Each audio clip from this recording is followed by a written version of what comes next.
নমস্কার বন্ধুরা, আজ আমি বাড়িতে অতি সহজেই খাঁটি ঘি কিভাবে বানানো যায় তারই পদ্ধতি দেখাবো। সীমাস স্মল কিচেনে পুরনো বন্ধুদের সাথে নতুন বন্ধুদের আমার চ্যানেলে স্বাগত জানাচ্ছি। এইভাবে করে ঘি বানালে বাজারের ঘিয়ের তুলনায় অনেকটা ভালো হয় আর সস্তাও পড়ে। ঘি বানানোর পরে নিচে যে লাল লাল গুঁড়োগুলো জমা হয় সেগুলোও কি করা হয় তারও আমি দেখিয়ে দেব। আপনারা ভিডিওটা স্কিপ না করে দেখতে থাকুন। আসুন দেরি না করে আমি ভিডিওটা শুরু করি। আমি এখানে আমুল বাটার নিয়েছি। আমুল বাটার দিয়ে কিন্তু খুবই ভালো ঘি হয়। আমুল বাটারের আমি এখন প্যাকেটটাকে খুলে নিলাম। এটা আধা কেজি আমুল বাটার। তো আমি পুরোটা বানাবো না, আধাটা বানাবো। এখন বাটারটা আমি আধাটা কেটে নিচ্ছি, আর আধাটা আমি বাটার হিসাবে ব্যবহার করব, ফ্রিজে রেখে দেব। আধাটা দিয়েই আমি আজ ঘি বানিয়ে দেখাবো কতটা ঘি হয়।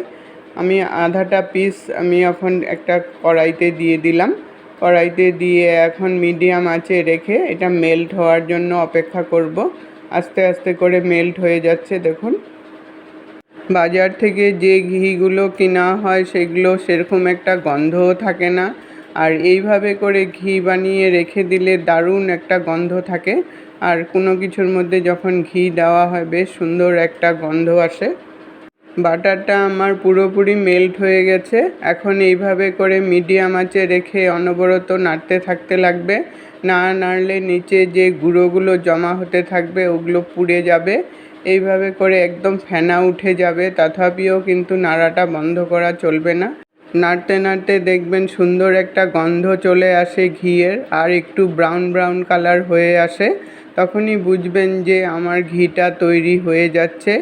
এখন আমি ঠান্ডা হওয়ার জন্য অপেক্ষা করব। গ্যাসটা অফ করে রেখে দিচ্ছি। গ্যাসটা অফ করে রেখে দিয়ে ফেনারগুলো আস্তে আস্তে দেখবেন মজে যাবে। দেখুন নিচে কি সুন্দর কালারের ঘিটা চলে আসছে।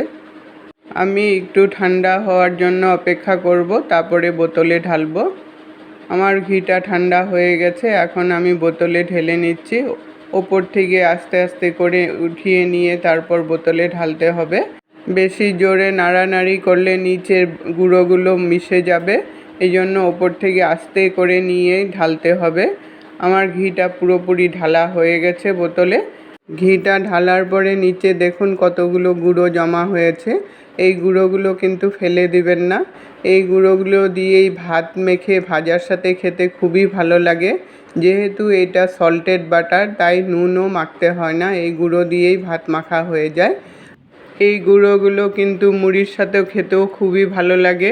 আমি বাটিতে একটু মুড়ি নিলাম, সঙ্গে একটুখানি গুঁড়ো নিয়ে নিলাম, নিয়ে তারপর একটু চিনি দিয়ে দিলাম। তারপর মুড়িটাকে ভালোভাবে মেখে আপনারা খেয়ে দেখবেন, দারুণ লাগে একদম। এইভাবে করে বাটার দিয়ে ঘি বানিয়ে আর নিচের গুঁড়োগুলো যে জমা হয় ওগুলো দিয়ে মুড়ি মেখে খেয়ে দেখবেন। একবার হলেও আপনারা বাড়িতে ট্রাই করে দেখবেন, খুবই ভালো লাগে। ঘিটা ঠান্ডা হয়ে জমে গিয়ে একদম ঘন হয়ে গেছে। দেখুন কতটা সুন্দর লাগছে। একদম লাগছে না বাজারের ঘিয়ের মতনই, কিন্তু গন্ধটা কিন্তু বাজারের ঘিয়ের তুলনায় অনেকটাই বেশি। আপনারা বাড়িতে একবার হলেও ট্রাই করে দেখবেন। ঘি বানানোর পদ্ধতিটা কেমন লাগলো বন্ধুরা কমেন্ট করে জানাবেন।